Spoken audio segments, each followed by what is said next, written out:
अस्सलाम वालेकुम नाज़रीन, इमरान याकूब खान साहब और फैसल चौधरी साहब के साथ मैं हूं Sameena Pasha. Program view point में आपको खुशामदीद कहती हूं। सियासी मंजरनामे पर अहम खबरें हैं जी आज भी, और हम देख रहे हैं कि जहां पर बिलावल भुट्टो जरदारी साहब बड़ा ऐलान कर चुके हैं। उनका कहना है कि इलेक्शन तो 8 फरवरी को ही होंगे, भले अक़वाम मुत्तहिदा से ही क्यों ना ऐलान करवा दिया जाए डिले का, फिर भी इलेक्शन तो 8 फरवरी को ही होंगे। तो जो ये खबरें आ रही हैं कि इलेक्शन अभी भी डिले किए जा सकते हैं, उसके हवाले से मुख्तलिफ सियासी जमातों का आज रद्दमल आ चुका है। PMLN की तरफ से मरियम औरंगज़ेब साहिबा ने भी आज इसी तरह की बात की है कि इलेक्शन डिले बिल्कुल नहीं होगा, और ना PMLN चाहती है, बल्कि वो चाहते हैं कि वो मैदान में उतरें और ना सिर्फ ये कि मुखालिफिन को शिकस्त दें बल्कि हुकूमत भी बनाएं। तो उनकी तरफ से भी बड़ा वाज़ेह तौर पर सेनेट की कल की जो करारदाद है उसको कंडेम किया गया है, और ये भी कहा जा रहा है कि अब एक और करारदाद लाई जाए जिसमें इंतखाबात को बर वक्त कराने के लिए तमाम लोग उसकी हिमायत करें। तो क्या वाकई ही इस करारदाद को ज़रूरत से ज़्यादा अहमियत दी गई है, जबकि लीगली देखा जाए तो एक करारदाद की कोई ऐसी ख़ास हैसियत नहीं होती। इसके साथ साथ सुप्रीम कोर्ट में भी कुछ रुजू करने की कोशिश की गई है कि जो चेयरमैन सेनेट हैं और जिन लोगों ने ये करारदाद मंजूर की और इसमें पार्टिसिपेट किया, उनके खिलाफ भी कोई कानूनी चाराजोई की जाए, क्योंकि ये तौहीन अदालत के ज़िम्मे में आता है। जब सुप्रीम कोर्ट एक फ़ैसला दे चुकी है, उसके खिलाफ क्यों डिले करने की कोशिश की गई। तो क्या इसको सुप्रीम कोर्ट में कोई पजीराई मिलेगी या नहीं, ये भी एक अहम सवाल है। इसके साथ साथ इमरान खान साहब ने बरतानवी जरीदे इकोनॉमिस्ट के लिए जो एक आर्टिकल लिखा है, इसकी बड़ी गूंज है, और उसके बाद से इस पर बात हो रही है कि आखिर ये आर्टिकल उन्होंने क्यों कर लिखा। क्या किसी कैद शख्स या सज़ा याफ्ता शख्स का आर्टिकल यूँ छपना चाहिए इंटरनेशनल जरीदे में, और उसको ज़रूरत से ज़्यादा उस पर बातचीत भी हो रही है, उसको बहुत ज़्यादा अहमियत भी मिल रही है। तो इस चीज़ की क्या अहमियत है, इस पर लीगली क्या होना चाहिए या नहीं होना चाहिए, इसके ऊपर भी बात करना बड़ा ज़रूरी है। और कुछ और इलेक्शन के हंगाम में चीज़ें हैं जो इस वक्त हम देख रहे हैं। 9 मई के हवाले से एक अहम कमेटी तश्कील दे दी गई है ताकि वो ज़िम्मेदारों का तयन करे और देखे कि मास्टरमाइंड इसके कौन थे। तो इस कमेटी से क्या निकलेगा, इस पर भी बात करेंगे। आप सबको मैं खुशामदी हूँ, ख़ास तौर पर आज खुशामदीद कहती हूँ प्रोग्राम में जनाब कमर ज़मान कायरा साहब को, जो कि पाकिस्तान पीपल्स पार्टी के सीनियर रहनुमा हैं, इस वक्त हमें ज्वाइन कर रहे हैं। कायरा साहब, आपका बहुत बहुत शुक्रिया। इमरान साहब, मुझे अलाउ कीजिएगा, मैं कायरा साहब से बात का आगाज़ करना चाह रही हूँ। सबसे पहले कायरा साहब, पीपल्स पार्टी ने अपने जलसों का शेड्यूल भी अनाउंस कर दिया है, और पीपल्स पार्टी ही वैसे इस वक्त वाहिद बाकी बड़ी जमातों में से जमात है जो कि हमें ग्राउंड पर एक्टिविटी करते नज़र आ रही है, आवाम के साथ राब्ता करते नज़र आ रही है। तो ये एक अच्छी चीज़ है पीपल्स पार्टी के एंड से, जिससे ये नज़र आता है कि पीपल्स पार्टी 8 फरवरी को इलेक्शन चाहती है। तो आप भी ये समझते हैं कि जो डिले की बात हो रही थी, ये चाय की प्याली में महज एक तूफान है, या आपको लगता है कि अभी भी कुछ कुव्वतें हैं जो साजिश कर सकती हैं इलेक्शन डिले करने के लिए? पता नहीं है कि इसके पीछे, इस मैडनेस के पीछे क्या मेथड है, पर कुछ है। ये इस तरह आउट ऑफ ब्लू इस तरह के रेजोल्यूशन नहीं होते। और जिस तरह कल कुछ प्रोग्राम्स के अंदर तफसीलात बताई गई कि किस तरह इजलास हुआ, फिर पोस्टपोन हुआ, फिर दोबारा इजलास जो है उस पर ये रेजोल्यूशन आया, उस रेजोल्यूशन को तमाम जमातों ने कंडेम कर दिया।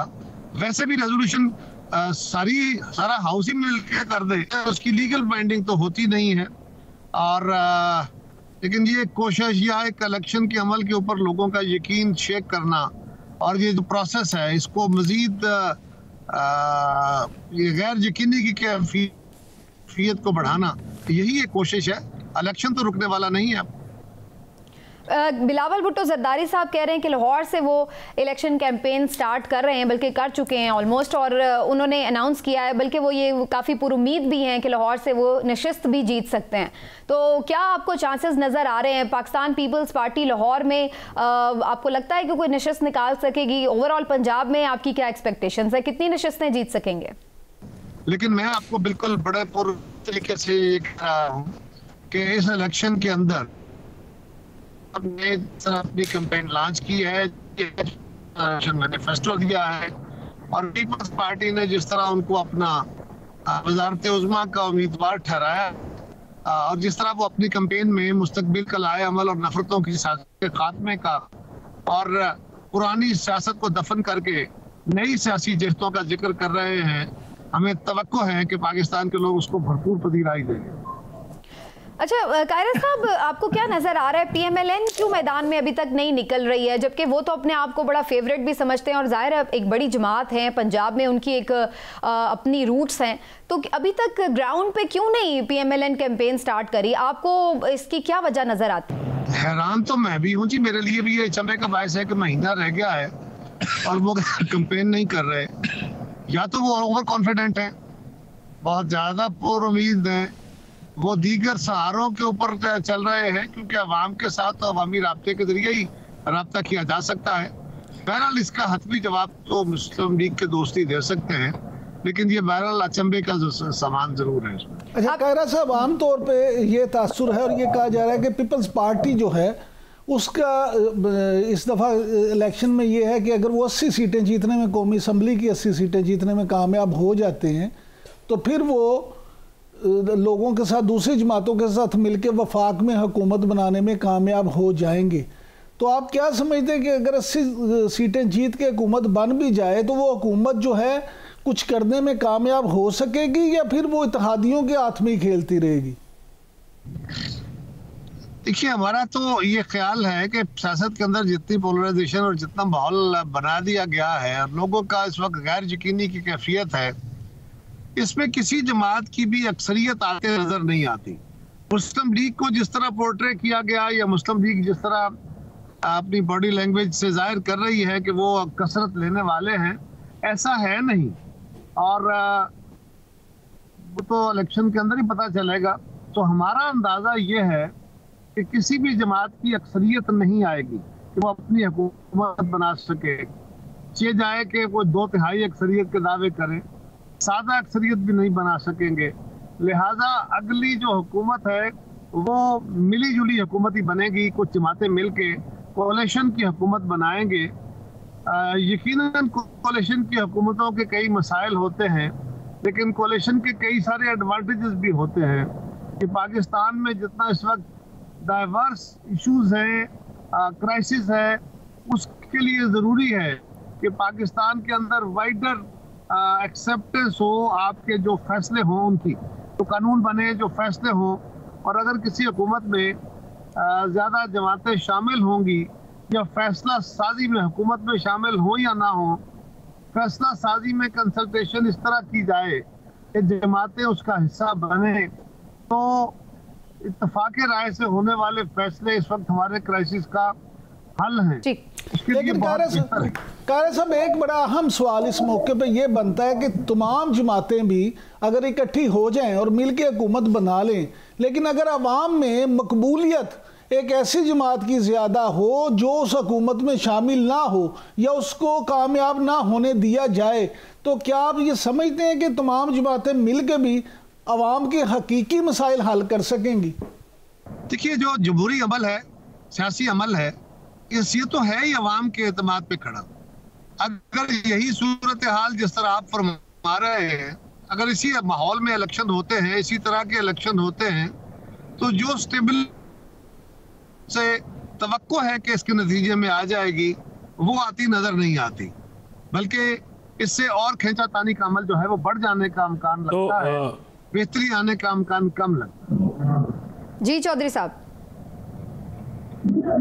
कमरुज़्ज़मान कायरा साहब, क्या पाकिस्तान पीपल्स पार्टी जो पंजाब में है, आप कितनी सीट्स को आए कर रहे हैं और कितनी सीटों पे उम्मीदवार आपका अंदाज़ा है कि पीपल्स पार्टी खड़े करने में कामयाब हो जाएगी? कैंडिडेट्स तो खड़े हो गए, अपने नॉमिनेशन फाइल्स हो गए, एक्सेप्टेंस हो गई, अब तो टिकट्स देने की बारी है और पीपल्स पार्टी तकरीबन तमाम हलकों में अपने कैंडिडेट्स जो है वो फाइल कर लेगी।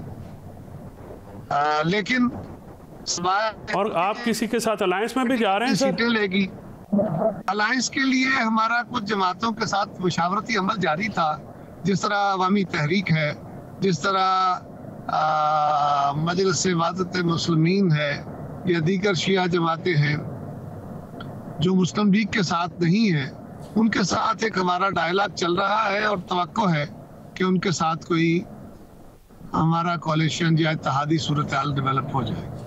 ये भी फरमाइएगा कायरा साहब, पीटीआई तो खैर बहुत ज़्यादा उस पर शिकायत भी करी और इवन वो सुप्रीम कोर्ट भी गए हैं कि उन्हें लेवल प्लेइंग फील्ड नहीं मिल रही है, उनकी तो बहुत ज़्यादा रिजर्वेशंस हैं, लेकिन बाय एंड लार्ज आप समझ रहे हैं कि इलेक्शन कमीशन के तहत जो ये हो रहे हैं इलेक्शन, इसमें अभी तक का जो प्रोसेस है, इसको आप कह सकते हैं कि ये एक गैर मुतनाज़ किस्म के इलेक्शन कराने में कामयाब हो जाएंगे? इलेक्शन जो है अभी तक जो सूरत हाल है, अगर इसी के तहत इलेक्शन हुआ तो तनाज़ात तो होंगे, ये भी माजी की तरह एक मुतनाज़ा इलेक्शन होगा, लेकिन डेवलपिंग डेमोक्रेसीज में बहरहाल इलेक्शन के प्रोसेस पे सवाल उठते ही रहते हैं। हुकूमतें भी, इदारे भी, बाकी लोग भी, और कुछ लोगों का अपना भी एक तवक्को नहीं होती, लोगों के बायसेस बड़े होते हैं। सो डेवलपिंग डेमोक्रेसीज में ये सवाल उठते रहते हैं। जैसे भी हालात हों, जैसे भी इलेक्शन हो, इलेक्शन होने चाहिए। इलेक्शन ना होने से इलेक्शन होना बेहतर है, भले एक कमज़ोर तो नहीं, लेकिन एक तकरीबन निस्बतन शफाफ इलेक्शन ना भी हो तो फिर भी इवन इलेक्शन होना बहुत ज़रूरी है। अच्छा कायरा साहब, आपसे ये भी मैं कमेंट ज़रूर लेना चाह रही हूँ। जो इमरान खान साहब ने आर्टिकल लिखा है इकोनॉमिस्ट में, उसके ऊपर PMLN का भी, मौजूदा जो निगरान हुकूमत है उनका भी रद्द-ए-अमल आ रहा है। आपके नज़दीक ये आर्टिकल की लिखने की आज़ादी उन्हें होनी चाहिए थी? पीपल्स पार्टी का इसके ऊपर कोई ख़ास रिस्पांस मैंने नहीं देखा, तो आप लोग क्या सोचते हैं? देखिए जी, लीगली तो ये मुमकिन नहीं है कि एक कैदी जो सज़ा पाने के बाद कैद काट रहा हो, आप उसको उसके मज़ामीन छापे। उसके बारे में ख़बरें तो छपती हैं, लेकिन उसके मज़ामीन छपे, उसकी अपनी राय जो है वो आवाम तक पहुँचे, तो इसका मतलब है कि ये उन्होंने किसी खुफिया तरीके से, किसी इलीगल तरीके से जो फैसिलिटीज उनको दी गई हैं उनको इस्तेमाल करते हुए उन्होंने अपनी ये तहरीर निकाली है। तो ये क्रेडिबल इदारों को जो उसका लीगलिटी है उसके हवाले से देखने की ज़रूरत है। ऐसा नहीं होता दुनिया में, लेकिन लोग जेलों में बैठ के लिखते हैं और बाद में वो किताबों की सूरत में छपता है। जो सियासी कैदी डिटेंशन में होते हैं उनकी सूरत हाल मुख्तलिफ होती है, लेकिन अदालतों से कन्विक्टेड अशखास की सूरत हाल मुख्तलिफ होती है। ठीक। अच्छा कायरा साहब, लास्टली ये भी फरमा दीजिएगा कि अदालतों में भी काफ़ी चीज़ें इस वक्त चल रही हैं, मुख्तलिफ केसेस भी पेंडिंग हैं और ये नाअहली से मुतालिक भी केस के ऊपर अब फैसला महफूज हो चुका है। आपकी अदालतों से क्या उम्मीद है, क्योंकि PMLN और PTI दोनों ही बड़ी एक्सट्रीम पोजीशन लेते हैं, जब भी उनके खिलाफ फैसला आता है तो वो दूसरे जज साहब पे चढ़ दौड़ते हैं, तो ये हम उनका तो देखते हैं, लेकिन पीपल्स पार्टी इसमें कंपैरेटिवली रिस्पॉन्सिबिलिटी का मुजाहरा करती है, हमेशा एक रिस्पॉन्सिबल उनका रद्द-ए-अमल होता है। तो आप अदालतों से, इस वक्त की अदालतों से क्या आप उम्मीद कर रहे हैं, क्या ये सही तौर पर फैसले आ रहे हैं? और जो नाअहली से मुतालिक आपकी राय क्या है? ताहयात नाअहली नहीं होनी चाहिए? ताहयात नाअहली के तो मैं बिल्कुल खिलाफ हूँ जी। ये तो बिल्कुल कोई जवाज़ नहीं है कि आप किसी को एक जुर्म के अंदर ताहयात, एक बंदा जो कत्ल करता है उसको तो ताहयात नाअहली नहीं होती, और जो किसी एक जुर्म के अंदर अदालत, वो भी किसी कानून के तहत नहीं बल्कि अदालत अपने तौर पर इंटरप्रेट करके उसको ताहयात सजा दे दे। अब अदालत ने एक कानून भी पार्लिमान ने बना दिया है और उस कानून में भी ताहयात नाअहली ख़त्म कर दी है और उसको उस वक्त की तमाम जमातों ने सपोर्ट किया है। सो मेरा ख्याल है कि नाअहली जो है फॉरएवर, ये तो बहुत नाइंसाफ़ी वाला मामला है, लेकिन अदालतों के फैसले हमारे यहाँ अच्छे बुरे दोनों तरह के आते रहे। अदालतों के ऊपर सवाल भी उठते रहे, अदालतों की तारीफ़ें भी होती रही। ये कि अदालतों को मलून किया जाता है, अदालतों को एतराज़ उठाए जाते हैं, तो अदालतों के अपने फैसलों के ऊपर सवाल उठाए जाते हैं। अदालतों को चाहिए कि वो अच्छे फैसले करें और अपनी न्यूट्रलिटी दिखाएं, जो माजी में होता रहा। जिस तरह हमारी अदालतें। इमरान साहब, आप समझते हैं कि जो कायरा साहब एक्सपेक्टेशन लगा रहे हैं पीपल्स पार्टी की पंजाब के हवाले से, वो आपको कहीं लग रहा है कि वो हकीकत से करीब तर है? देखिए जी, हमारी नेक ख्वाहिशात तो कायरा साहब के साथ हैं, और बिलावल भुट्टो जरदारी जो हैं वो वाकई ही जिस तरह से उन्होंने प्रेजेंट किया अपने आप को और जिस तरह से वो लगे हुए हैं, उनकी कैंपेन और उनका स्टाइल इस वक्त काफ़ी बेहतर है। लेकिन मैं being a follower of politics ये समझता हूँ कि कुछ भी हो, पीपल्स पार्टी अभी पंजाब में उस तरह से अपने जो पहले किसी ज़माने में आपको याद होगा कि पंजाब उनकी होम ग्राउंड होती थी, लेकिन अब शायद उस तरह से पंजाब में वो अपनी जगह नहीं बना सकते। लिहाजा इस वक्त अभी मुझे नहीं लगता कि मौजूदा इलेक्शंस में पीपल्स पार्टी को बहुत ज़्यादा सीटें यहाँ से जीतने में कामयाब हो सके और उनका वो ख्वाब पूरा हो सके। और यहाँ पे जिस हलके से बिलावल भुट्टो इलेक्शन लड़ रहे हैं वहाँ पे भी इसमें कोई शक नहीं कि वो एक ऐसा हलका है जहाँ पीपल्स पार्टी के अच्छा वोट बैंक मौजूद है, और ख़ास तौर पे अक़लीती वोट जो वहाँ पे है वो भी बहुत ज़्यादा पीपल्स पार्टी के साथ अटैच है। लेकिन इन तमाम चीज़ों के बावजूद इवन बिलावल भुट्टो सरदारी के लिए भी यहाँ से इलेक्शन निकलना मुश्किल है। ठीक है, मुश्किल। लेकिन चौधरी साहब ये फरमाइएगा कि जो अभी कायरा साहब से भी मैंने ली ओपिनियन सेनेट की जो करारदाद है उसके ऊपर, अब ये तो हमने कल भी इस पे बात की थी कि लीगली इसकी वैसे तो कोई हैसियत नहीं होती, लेकिन सुप्रीम कोर्ट से रुजू भी किया जा रहा है। तो एक तरफ हम देखते हैं कि जो सेनेट की कौमी असम्बली की कार्रवाई है उसको एक इंडेमनिटी हासिल होती है, उसको उस तरह से नहीं क्वेश्चन किया जा सकता। तो इस करारदाद को इस जो जिसने भी अदालत से इस दरख्वास्त में रुजू किया है, आप समझते हैं कि इसको पजीराई मिलेगी सुप्रीम कोर्ट से? नहीं, मैं नहीं समझता कि इसको पजीराई मिलेगी, ना ही मिलनी चाहिए। देखिए, इस करारदाद को जिस तरह से एक मैं समझता हूँ कि जिस तरह से फील्ड कराया गया है, जिस तरह से इसको प्लेस कराया गया है, ये बिल्कुल इसमें कोई पीछे हाथ तो नज़र आते हैं कुछ ऐसे एलिमेंट्स के जो कि इलेक्शन नहीं चाहते, लेकिन इस करारदाद की लीगल हैसियत नहीं है और इसको बहुत ज़्यादा एग्जैजरेट किया गया है मीडिया में और बहुत ज़्यादा पजीराई मिली है। मैं नहीं समझता कि ये करारदाद जो है इसको इतनी इम्पोर्टेंस देनी भी चाहिए, और मैं ज़ाती तौर पे समझता हूँ कि ऐसी करारदादों को ज़ेर बहस लाना इन करारदादों को अहमियत देने के मुतरादिफ होता है, जिससे निज़ाम में गड़बड़ का अंदेशा होता है। तो इसको इतनी अहमियत देने की ज़रूरत नहीं है और अदालतों को भी इसमें अवॉइड करना चाहिए।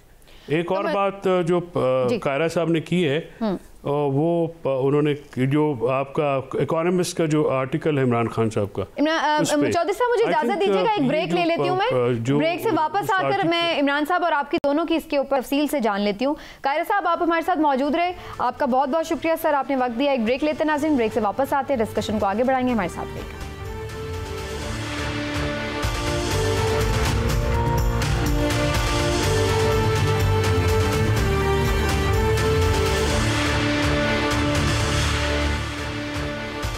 जी वेलकम बैक नाजरीन। इमरान खान साहब ने एक मजमून लिखा जिसके ऊपर बहुत रद्दअमल आ रहा है। हत्ता कि निगरान वज़ीर इत्तलात मुर्तज़ा सुलंगी साहब ने ये भी लिखा कि वो इस मजमून लिखने के ख़िलाफ़ भी पूछेंगे, उस मैगज़ीन की इंतज़ामिया को ज़रूर लिखेंगे कि कैसे उन्होंने एक सज़ा याफ्ता शख्स का ये मजमून छापा है और किस तरह उन तक उनकी रसाई हुई है। तो इसके ऊपर भी उन्होंने कहा कि वो बात करेंगे, लेकिन फिर हमने देखा कि इसकी बहरहाल अहमियत अपनी जगह है कि इमरान खान साहब का ये आर्टिकल बहुत ज़्यादा पढ़ा गया है, बल्कि उस मैगज़ीन की इंतज़ामिया का ये कहना है कि 2007 के बाद ये पहली ऐसी तहरीर थी जिसको इतने ज़्यादा लोगों ने पढ़ा है और इसके ऊपर इतना रिस्पॉन्स आया।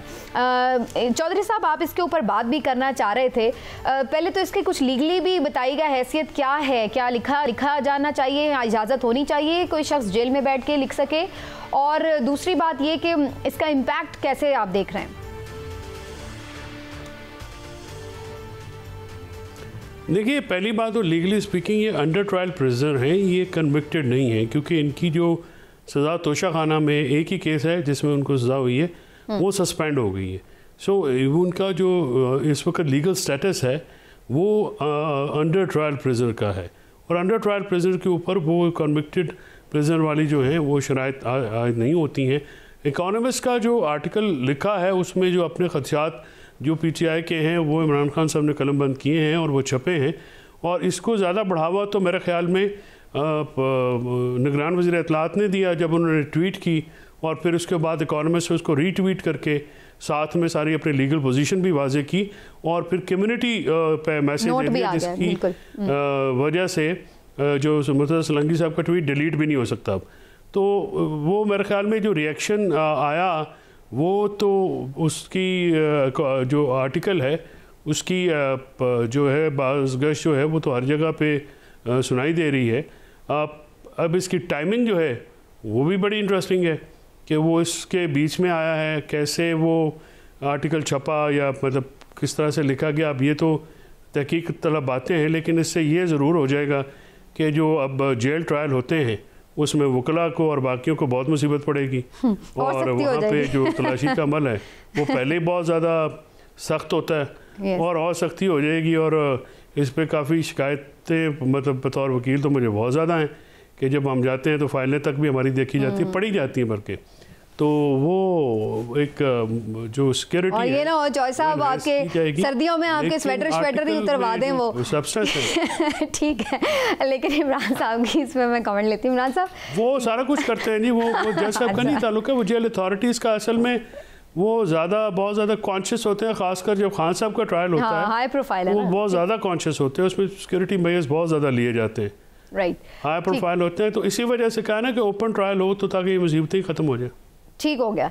इमरान साहब आपकी टेक इसके ऊपर? देखें 2-3 चीज़ें हैं समीना। पहली बात तो ये है कि लीगली तो फैसल चौधरी साहब ने जो कहा, देखें पीपल्स पार्टी या मुस्लिम लीग नून या तमाम जमातें मिल भी जाएँ ना तो ये जो मर्ज़ी कर दें, लेकिन एक बात तो तय है इस वक्त मौजूदा हालात में कि सब मिल के भी मीडिया को उस तरह से इस्तेमाल नहीं कर सकते जिस तरह से PTI करती है।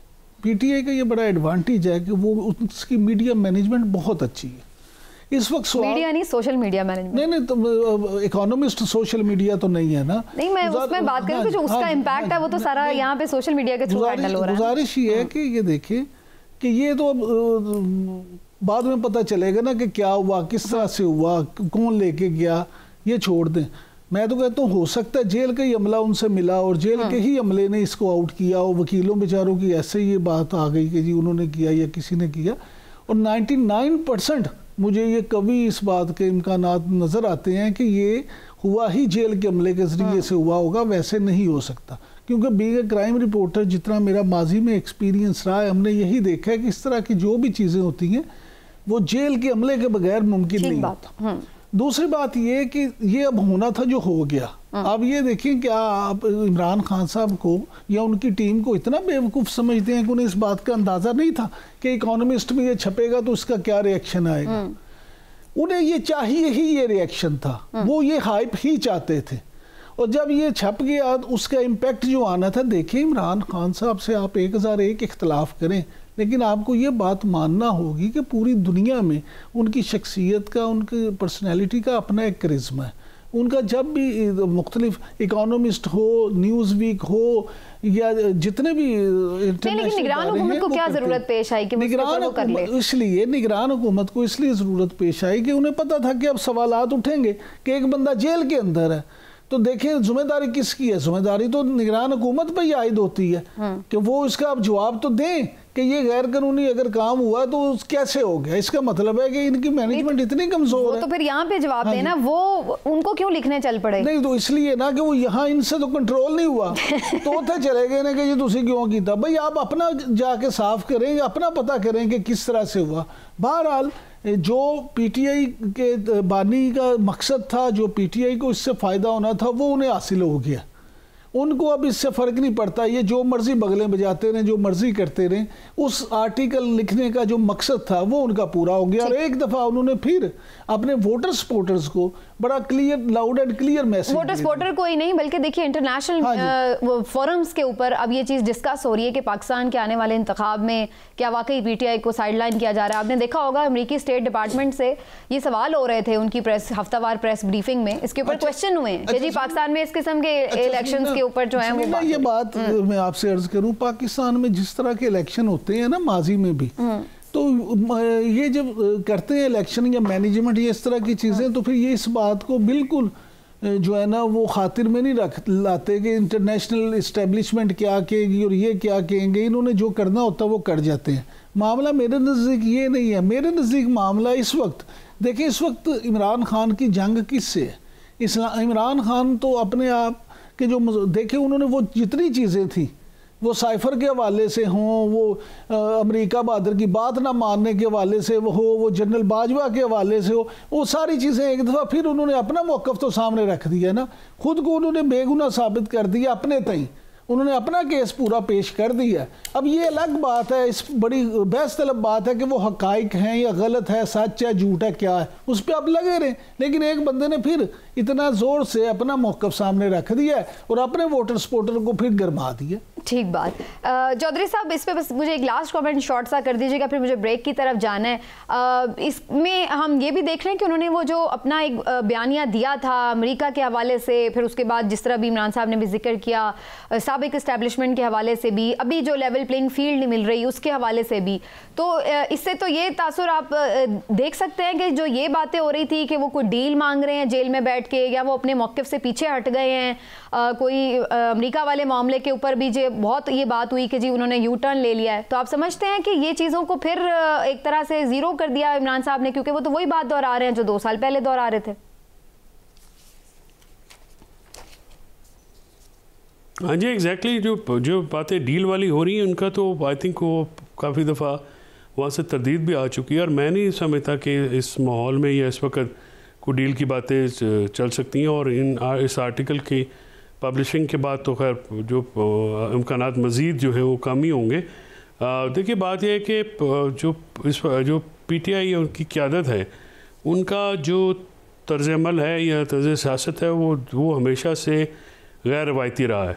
और रवायती तौर पे जो हम समझते हैं कि जो सियासतदान जो हैं वो जेल में जाते हैं तो उनका लहजा नरम हो जाता है और वो कोशिश करते हैं कि वो इस जो क्वैगमायर होता है इससे बाहर निकलें। लेकिन यहाँ पे नज़र ये आता है कि इमरान खान साहब का अपने वर्कर्स को मैसेज जो मतलब आया से वो जाता है, वो वहीं पे खड़े हैं और वो डटे हुए हैं और वो डिटर्मिन हैं अपनी उस बात के ऊपर। तो जो डील या ढील का जो भी एक जो कॉन्सेप्ट है, देखिए वो पहले बार उनके बारे में मुखालिफिन ये कहते थे कि शायद ये 3-4 हफ्ते भी जेल में ना निकाल सकें, तो वो दलेरी से वो चीज़ें अब गलत साबित हो रही। ठीक हो गया, हमें ब्रेक की तरफ जाना है जी। चौधरी साहब, आपका पॉइंट ऑफ व्यू आ गया। एक ब्रेक से वापस जब आएंगे तो ख़ास तौर पर आज कुछ क्रिकेट के अफेयर्स के हवाले से बात करनी है। पाकिस्तान की क्रिकेट टीम मुसलसल हम देख रहे हैं कि जवाल का शिकार हो रही है, परफॉर्मेंस अच्छी नहीं जा रही, और अब हाल ही में हमने देखा कि ऑस्ट्रेलिया से हमने 3-0 वाइट वॉश हमें हुआ है। तो इसकी क्या वजूहत है, इसके ऊपर कुछ डिस्कशन करेंगे। ब्रेक के बाद हमारे साथ रहेगा।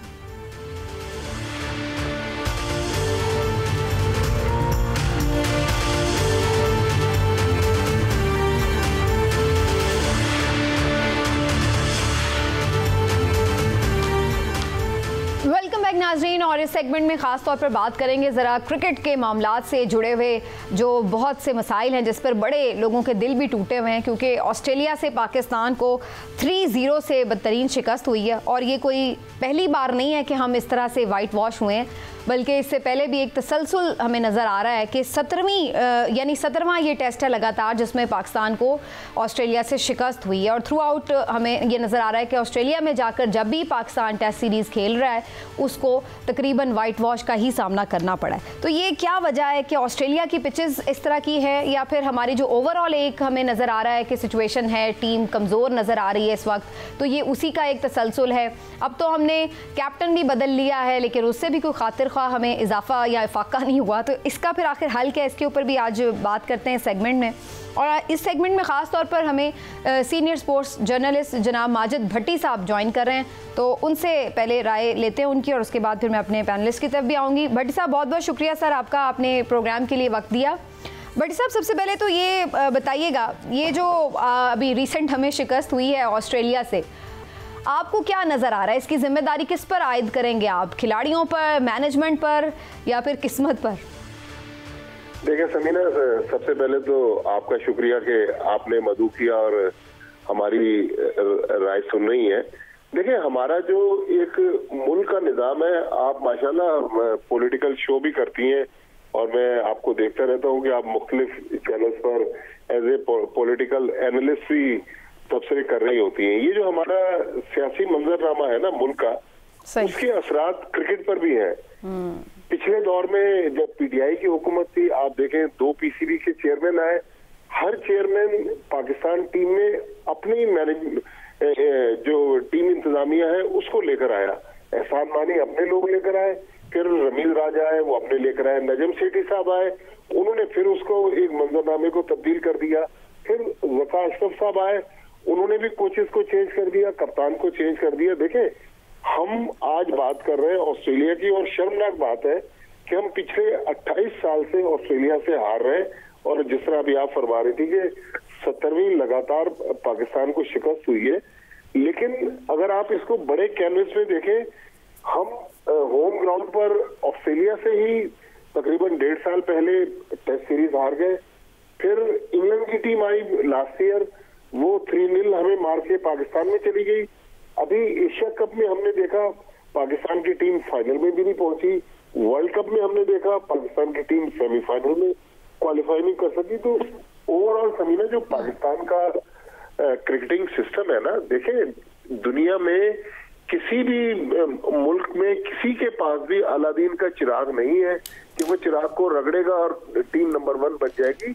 इस सिस्टम में जो भी आ रहा है, चाहे मोहम्मद हफीज आ रहे हैं, चाहे मिकी आर्थर आ रहे हैं, चाहे सकलैन मुश्ताक आ रहे हैं, चाहे मिसबाह उल हक आ रहे हैं, इनको जब तक हम लंबा रन नहीं देंगे 3-3, 4-4 साल का, या जो भी कप्तान है हमारा, चले बाबर आजम को हमने लंबा टाइम दिया, बाबर आजम डिलीवर नहीं कर सके, वो तब्दील हो गए, लेकिन दुनिया की आप दूसरी टीमें देख ले, एक कंसिस्टेंट पॉलिसी जो है वो चलती है। हमारे यहाँ पीसीबी में जब चेंज आती है उसके बाद पूरी पॉलिसी चेंज हो जाती है। अब आप देखें ज़का अशरफ के बारे में जिस तरह उनको मिनिस्ट्री ने महदूद किया हुआ है, मुझे तो लग रहा है कि अगले महीने 4 तारीख उनके लिए फाइनल डेडलाइन है। 4 तारीख के बाद मुझे नहीं लग रहा कि ज़का अशरफ।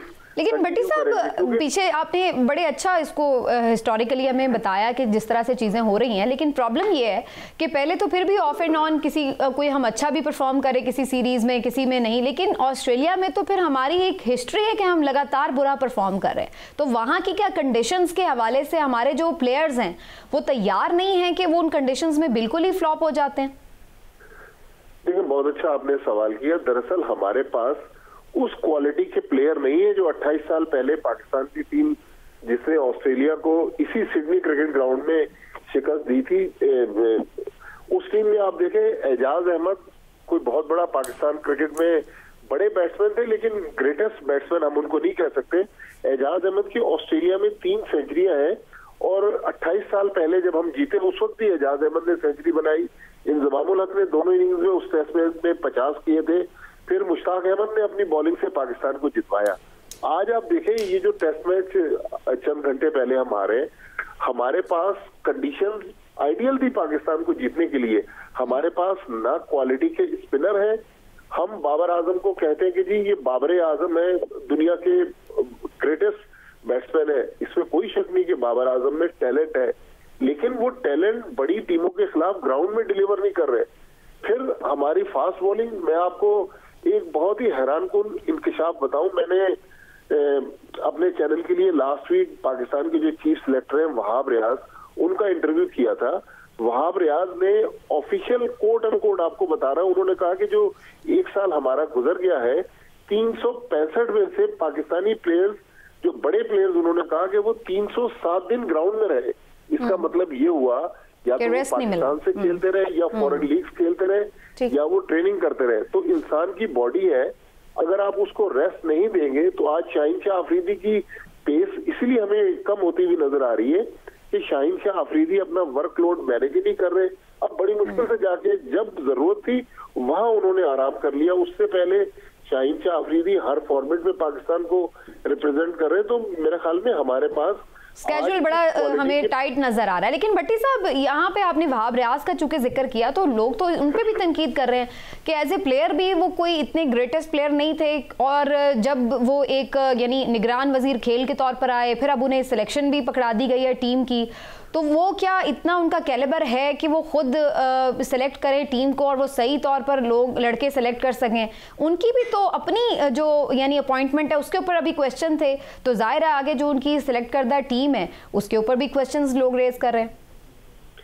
देखिए, वहाब रियाज ने जो अभी 2 टीमें सिलेक्ट की हैं, एक ये जो टीम आज 3-0 हारी है, और एक टीम जो परसों ऑस्ट्रेलिया से न्यूजीलैंड जाएगी T20 सीरीज के लिए। मेरे ख्याल में टीम बुरी सिलेक्ट नहीं हुई। देखें, एक क्रिकेट प्लेयर से क्रिकेट एडमिनिस्ट्रेटर या चीफ सिलेक्टर बनने के लिए एक अच्छी आंख और अच्छे दिमाग का होना जरूरी है कि आप टैलेंट को परख कर उसको सिलेक्ट करें। अभी जो T20 टीम सिलेक्ट हुई है उसमें उन्होंने तकरीबन 7 से 8 वो प्लेयर सिलेक्ट किए हैं जिन्होंने डोमेस्टिक क्रिकेट में परफॉर्म किया है। लेकिन जो सबसे बड़ा सवाल है वहाब रियाज की, देखें एज ए मिनिस्टर तो आप चूंकि, जैसा मैं पहले कह रहा था, आप चूंकि पॉलिटिकल शोज करती हैं तो ये मेरे ख्याल में आप लोग ज्यादा उसी एंगल से देख रहे होते हैं चीजों को। अब माजिद भट्टी साहब, इमरान याकूब अर्ज कर रहा हूँ, कैसे आप खरीद? जी इमरान भाई अस्सलाम वालेकुम। अच्छा माजिद भाई, मैं आपकी ये सारी गुफ्तगू सुन रहा था, इसमें अगर मैं एक दो चीज़ें हैं जो आपसे ज़रूर जानना चाहूँगा। मुझे याद है अब कि मैं पहली या दूसरी में पढ़ता था जब मुश्ताक मोहम्मद की कप्तानी में ऑस्ट्रेलिया में हम एक मैच जीते थे और सरफराज नवाज ने उसमें 7 विकेट्स लिए थे, अगर आपको याद हो। 9 विकेट हाँ, 3 रन दे के 7 विकेट टोटल उनके 9 टोटल उनके 7। हाँ जी, तो वो उस वक्त ये था, बल्कि काफ़ी अरसे तक हम देखते रहे कि जो नोटबुक्स होती थी उन पे उन दोनों की तस्वीरें छपती थी जिसमें उन्होंने गुलाब के हार पहने होते थे और वो लिखा होता था जो है ना, लकी कप्तान हमरा तिलस्मी बॉलर।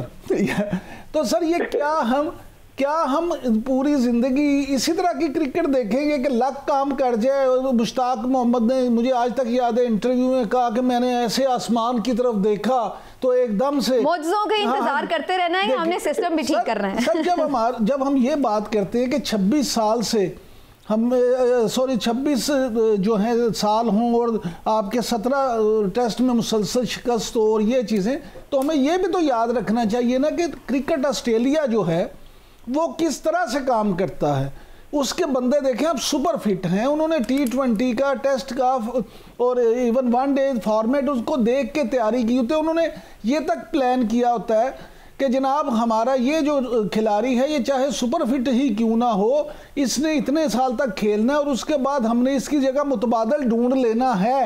ये नहीं है कि हमने इस लॉन्ग टर्म प्लानिंग होती है बेसिकली। अब यहाँ हमारे यहाँ जिस तरह आपने खुद बताया कि जो सियासी मामलात हैं, जो हुकूमत आती है वो अपना PCB का चेयरमैन लगा देती है और फिर वो अपनी मर्जी के बंदर बांट करते हैं। तो आप क्या समझते हैं कि जिस तरह हमने हॉकी का बेड़ा गर्क किया, अब क्रिकेट का भी बेड़ा गर्क होने को है, बल्कि हो ही चुका है, तो वर्ल्ड कप होने वाला है, T20 का शेड्यूल भी आ गया, तो हम इसी कारकर्दगी के लिए वहाँ जाएंगे या कोई उम्मीद है बेहतरी की? देखिए इमरान भाई, आपने माशाल्लाह बड़ी जबरदस्त पुरानी यादें शेयर कर दी, लेकिन जिस तरह मैं पहले कह रहा था कि आज हमारे पास सरफराज नवाज या मुश्ताक मोहम्मद की क्वालिटी और कैलिबर के प्लेयर्स नहीं है। उस वक्त हमारे पास आप देखें जब माजिद खान या सादिक मोहम्मद ओपन कर रहे होते थे तो मोहसिन अजहर खान, मुदस्सिर नजर बैकअप में बैठे हुए थे। आज पाकिस्तान के जो ओपनर्स हैं, अब्दुल्ला शफीक को ले लें या अभी साइम अयूब खेलें, इमाम उल हक खेलें, तो इनमें से आप जिसको चाहे ड्रॉप कर लें, जिसको चाहे टीम में डाल लें, यही हमारे पास बेस्ट है। हमारे पास ये जो आपने हॉकी वाली मिसाल दी ना, यही मिसाल इस पे सादिक आती है कि हमारा क्रिकेटिंग सिस्टम अब कोलैप्स करता जा रहा है। अगर हमने खुदा ना खास्ता क्रिकेट में भी संजीदगी से काम नहीं लिया, अगर सियासी बंदरबांट करके हम अपने लोगों को नवाजते रहे, तो फिर क्रिकेट भी हॉकी। आपने बड़ा अच्छा पॉइंट लिया, मैं जरा चौधरी साहब का भी इस पे कमेंट लेती हूँ, वो भी बड़ी नो हाउ रखते हैं।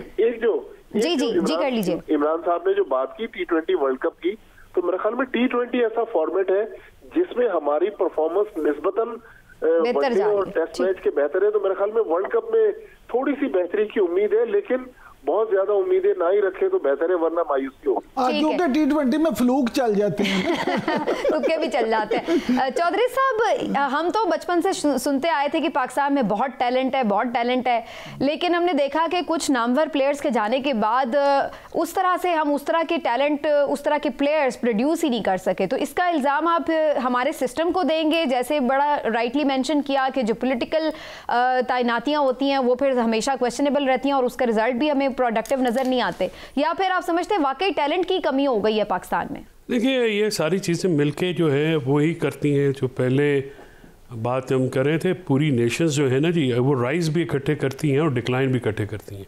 ये नहीं हो सकता कि आप सियासी, मुआशी, समाजी, माशरती महाज पे नाकाम हो रहे हों और खेल के मैदान आपके जो हैं शानदार परफॉर्मेंस दें। हर कोई जो माशरा होता है, जो सोसाइटीज़ होती हैं, जो स्टेट्स होती हैं, वो एक दूसरे के ऊपर डिपेंडेंट होती है। अब देखिए कि जो क्रिकेट है, आप और हम सब जो हैं, हमने ग्रेटेस्ट प्लेयर्स भी देखे हैं, ग्रेटेस्ट टाइम्स भी देखे हैं, जब पाकिस्तान ने इमरान खान की क़यादत में वेस्ट इंडीज़, ऑस्ट्रेलिया उस वक़्त की और इंडिया तीनों को घरों में जाके इंग्लैंड को हराया।